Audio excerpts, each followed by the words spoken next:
Hey guys, it's Man89 here. I hope you're doing great. And to start off 2022 properly, I thought I'd show you the best free-to-play games you should play right now so everyone can have some fun, even those of you who are broke. I did my best to pick the latest games, so I'd really appreciate it if you could show your support by hitting the like button, subscribing, and turning on those notifications. By the way, I'll make an updated version of this video in a few months, so if you're watching this in July or something, make sure to check out the pinned comment for a new link. Alright, now we can get started. So the first game I want to show you is Halo Infinite, and for a Series X game the graphics are just okay. I mean, even Gears 5, which came out 3 years ago, is much more impressive visually. But Halo Infinite is extremely fun to play. Right now it's only got 4v4 or 12v12 with vehicles, and it might not seem like a lot, but I played Call of Duty Vanguard and tons of Battlefield 2042, and I can assure you Halo Infinite is way more enjoyable. Even with random people, whenever I'm bored, I jump in, I play a quick match for 10 minutes or less, and then I move on to something else. Well, at least that's how I think it's gonna go, but I usually end up playing Halo Infinite for hours because of how addictive it is. So if you're on PC or Xbox, and even if you're not into Halo that much, still give the game a shot because I'm sure you'll like it. The next game on my list is pretty old, but I think many of you guys will be happy to know PUBG is finally going free to play. And the good thing about this game is that 5 years after it came out, it still runs like shit, it crashes every now and then, and on PC there are almost more cheaters than regular players. At least the game supports crossplay on console, so Xbox and PlayStation players can play with each other, but let's just hope it gets a real next-gen version soon, because the way the game looks right now, it's like it's running on PS3, not PS5. The next game that's going free to play out of nowhere is Elden Ring. Just kidding. You almost had a heart attack, didn't you? So the third game on my list is obviously not Elden Ring, but it's got dragons. Because Century Age of Ashes is a game where you ride the dragon and try to kill other dragon riders. It's currently only available on PC, but according to the devs, it's coming to consoles later this year. So the graphics are great, the sound design is decent, and the controls are intuitive and responsive. Sadly, Century Age of Ashes suffers from a severe lack of content, but since it just came out, maybe in a few months everything will be fine. Who knows? For now though, it's fun to play and different than most games out there. I mean, how many free-to-play games allow you to play as the Dragon Rider? The answer is not that many. Alright, now let me show you the fourth game. Dauntless is a co-op action RPG, and I know it came out in 2019, but it just got a next-gen update that made it so much better. Now, for those of you who never heard of Dauntless, it's basically Monster Hunter with cartoony graphics, except it's easy on newcomers, and it supports crossplay. So if you feel like hunting some big-ass monsters in a beautiful world, and you have a couple of friends on PC, Xbox, PlayStation, or Switch, play Dauntless with them and have some fun.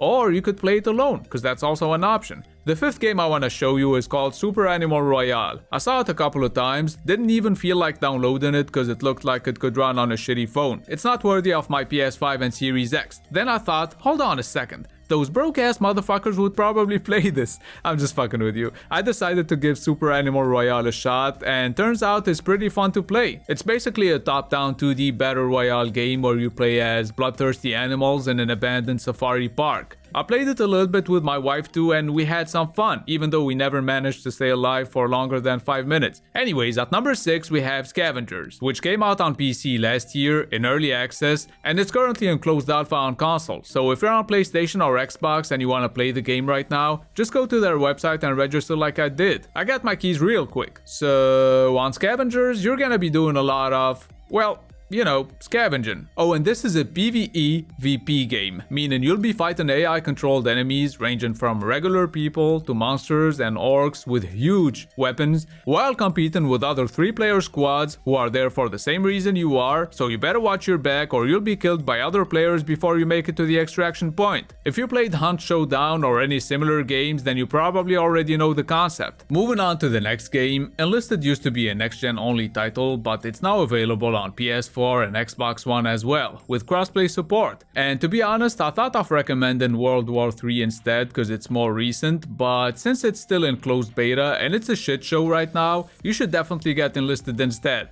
So this is a World War II multiplayer shooter that focuses on historical accuracy, and most importantly, it has my beautiful country, Tunisia. Well, at least the southern part, you know, where the Sahara Desert is. And you don't give a shit. Okay, I get it. So the game's got partially destructible environment, vehicles, plenty of locations, decent graphics, but you're gonna have to look past its shitty animations that come very close to ruining the whole game. In all seriousness though, all Enlisted really needs to be huge is a little more support, so if you like what you see, why not give the game a shot? Now how about we take a break from shooters, cause the 8th game I wanna show you is actually an MMORPG. Bless Unleashed used to be a console exclusive, but it came to PC in 2021. Did people ask for it? Probably not. Can it compete with other MMORPGs on this platform? Nope. Then why did they release it on PC? I don't know. But hey, if you ever wanted to play an MMORPG that was specifically made to be played with a controller, then get Bless Unleashed, especially if you're on console. I mean, at least the combat system is engaging, and in my opinion, this is the best free-to-play MMORPG you can play on PS4 and Xbox One right now.